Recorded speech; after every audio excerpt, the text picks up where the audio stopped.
Hello and welcome to Retro Reviews, my channel where I review my favorite retro video games of all time, as well as some modern releases I've recently finished. But today I want to go on a rant about not just Microsoft, as the title implies, but these other big companies that are making some of the most boneheaded decisions in the gaming space right now, and developers and gamers are paying the price for it. Let's talk about Microsoft first, though, with our recent closures of Arkane Austin and Tengo Gameworks. Arkane Austin being responsible for Prey, the Dishonored series, Deathloop, and the most recent Redfall, whereas Tengo Gameworks, founded by Shinji Mikami, the creator of Resident Evil, games like The Evil Within, and most recently, Hi-Fi Rush, an award-winning game that sold exceptionally well and one of the best titles on Xbox in a very, very long time. Why do they close these studios? Well, apparently it's because of Redfall specifically for Arkane, which kind of makes sense. The game did not do well. It's a poor game across the board. But what's baffling is that Microsoft said that they were not going to abandon the game just because it started off poorly. They've had plans to support it, make it better, improve it, add some DLC along the line. Now that is all gone. They have canceled that completely. They said anybody that bought the DLC will be compensated somehow, and the studio is all but dead. The surviving Arkane Leon will be working on the Blade game, the Marvel Blade game that's in development right now, and that's it. That's all that survived the culling of that studio. Whereas Tengo Gameworks, who just released Hi-Fi Rush, like I said, one of the best games on Xbox in a very, very long time, their best exclusive by far right now, that just got released for PlayStation 5, had a huge chance to make them a ton more money. I mean, it's still going to make them a ton more money, but now the studio is just dead in the water. They closed it down. And there were plans for a sequel, apparently, for Hi-Fi Rush, and some other games, like Evil Within 3 was potentially in development, and now they're just gone. They're evaporated like smoke. It's just, I don't understand what they're thinking here, specifically because of some of the reports from like Jason Schreier, an insider, that, and some other reports from people in a creative meeting with Microsoft, one of their heads, Matt Booty, which is the most appropriate name ever because he's been making some booty butt cheek decisions right here, talking about how they need to have, this was like a day after they closed Tengo Gameworks. He stated that they need smaller games that win awards. And everybody in the group at the meeting was baffled because that's exactly what Tengo Gameworks did with Hi-Fi Rush. We cannot possibly understand the workings of Microsoft at this point, specifically their Xbox division here. It just doesn't make sense. If that's what you want, why would you close a studio that makes such renowned titles? And why would you close Arkane as well? Sure, Redfall was not the success it needed to be, but that wasn't the developer's fault. This was clearly like a ZeniMax and Microsoft decision. You can blame ZeniMax all you want. Now that Microsoft owns ZeniMax, it's clearly on them as well. I mean, they own the company, so it's not just ZeniMax doing their own thing, although I'll get to that in just a moment. It really should be blaming them for the decision making here. What I've read about Redfall is that Arkane did not want to work on it. It was not the game they wanted to make, but that was the vision of ZeniMax, the vision of the parent company, so that's what they were making. And now when they're forced to release this game in a terrible state, a game that they didn't want to work on in the first place, it comes out to so much negativity. It doesn't sell well, obviously. It's on Game Pass, so it's not going to sell it's going to sell even worse because people are playing it on there if they're touching it at all. The only reason you would touch Redfall is if you had Game Pass in the first place. Probably no one is buying it day one. Likely no one's buying it now either. And now it's absolutely not going to be bought because they shut down any mention of any future improvements because the studio is gone. They don't deserve to take the brunt for bad decision making from people up the ladder here. They were wanting to make the best games that they could. They already had a great pedigree behind them. They have one bad game and now they're gone. And all the people working in that studio are just out of a job. And it sucks because they're so talented. And if it was me in this case, after being acquired by Microsoft, should have been like a huge relief for the studio, for everyone involved. This is a huge company, like the most valuable company in the world, valued at $3 trillion. You should have financial security forever. you should have them being able to back you up and support you if you need that kind of support. And they're making great hits across the board until this game. You should be able to have one bad game and then keep going. With the announcement of Marvel's Blade, there was a lot of hope that they were, okay, we're just moving forward. Hopefully that game will be much better and Arkane will be fine. No big deal. But apparently that was it.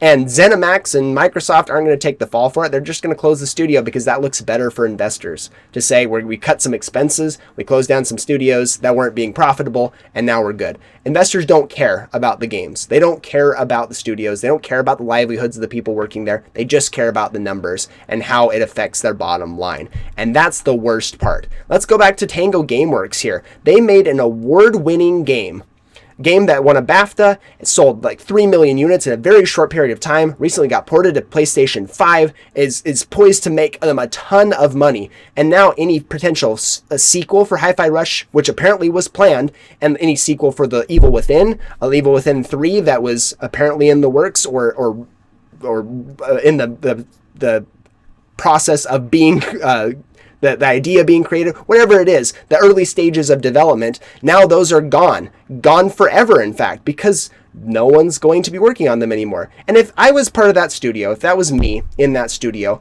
I wouldn't go and be a part of a new game studio. I wouldn't try and found a new game studio. I wouldn't try and work with anybody else. I'd be done, because being acquired by Microsoft should have been the savior there. But instead, it's doom for everybody. It doesn't matter if you make a BAFTA winning game that's making a ton of money for your company. It's not nearly enough. Microsoft spent $7 billion acquiring ZeniMax and Bethesda, and they spent another like almost $70 billion on Activision Blizzard. All of your games need to be immense hits. Otherwise, they are not going to want to keep you going because you're not making them enough money to offset all the money they spent. It's going to cost more for them to keep your studio running. And it seems like Microsoft just doesn't have a long-term plan. They bought all these studios. It seemed like they had a plan with Game Pass. They were going to put everything on Game Pass. And that seems to be the biggest culprit at this point. Game Pass is the best value in gaming for consumers. It's awesome for consumers. You have so many AAA titles, especially day one launches for these big games.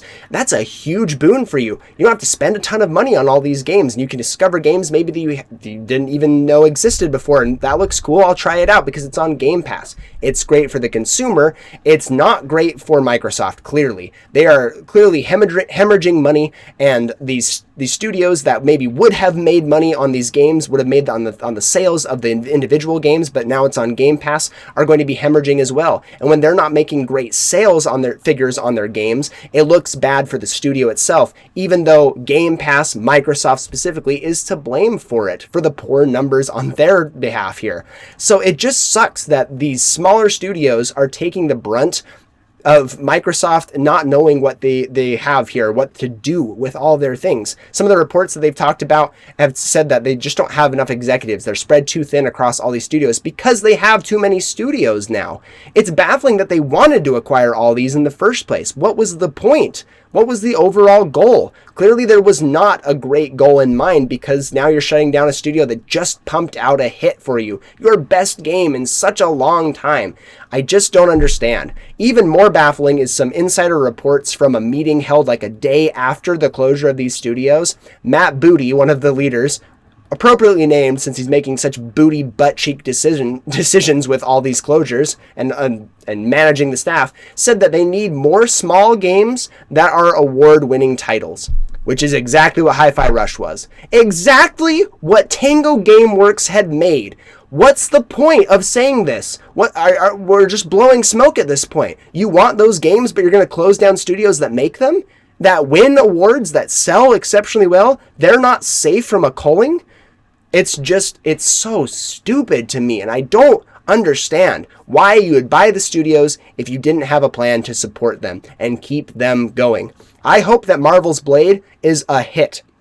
I hope it saves the remainder of Arkane so that we can keep getting games. But I'm not even sure it's going to make it across the finish line, because who knows what Microsoft's going to do. Even if it does come across the finish line and it's a fantastic 10 out of 10 game, it probably isn't going to make enough money for them, and they're going to kill the studio anyway, because that's just what we're seeing lately. And Microsoft is not the only culprit here. We also have EA laying off a ton of people. They have been doing this for years. And Sony cuts studios all the time. We see these terrible decisions from these big suits. EA, especially lately, has been talking about, one of their executives was really excited about how Battlefield, like moving that into a live service game and utilizing AI more, and all of these terribly out of touch ideals that no one wants. No one wants a live service Battlefield game. Absolutely not. We want a high quality Battlefield game. We don't need to talk about Battlefield 2042 and the unmitigated disaster it was at launch. And same thing with their previous Battlefield titles.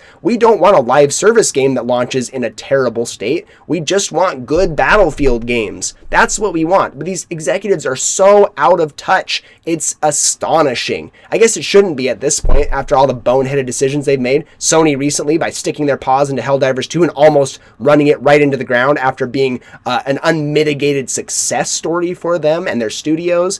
It's appalling to see all these big studios coming out the gates and just really putting on a terrible performance for all of us and making their studios suffer for decisions that they're not making. I just don't understand. I want to see more consistency across the board in terms of these big companies making good decisions with their studios.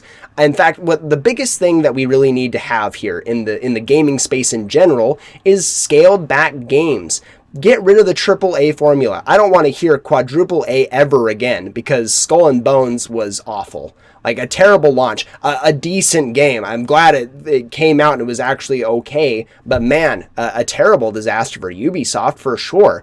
I don't want to see these giant, bloated, super expensive games coming out anymore. They're not sustainable. They're not going to make enough money to justify the cost. That's why these smaller studios, AA games and all the way down to indie games, are killing it right now, because they don't cost as much to make and they're doing things right by the consumer. Helldivers 2 is exceptionally fun because it bucks all the annoying trends that people are sick of, that the corporate suits at these big companies force into their games so that you'll spend a bunch of money on microtransactions and things. Helldivers 2 gets rid of that. They just do their own thing and they do it so well you want to play it. And same thing with indie developers. They don't have the constraints. They're not purchased by a big company. They do everything out of their own volition. So they have the opportunity to take risks and make games that they want to make. Things are coming out that are just really going buck wild in the indie space right now. I just played Animal Well for the very first time. That game is amazing.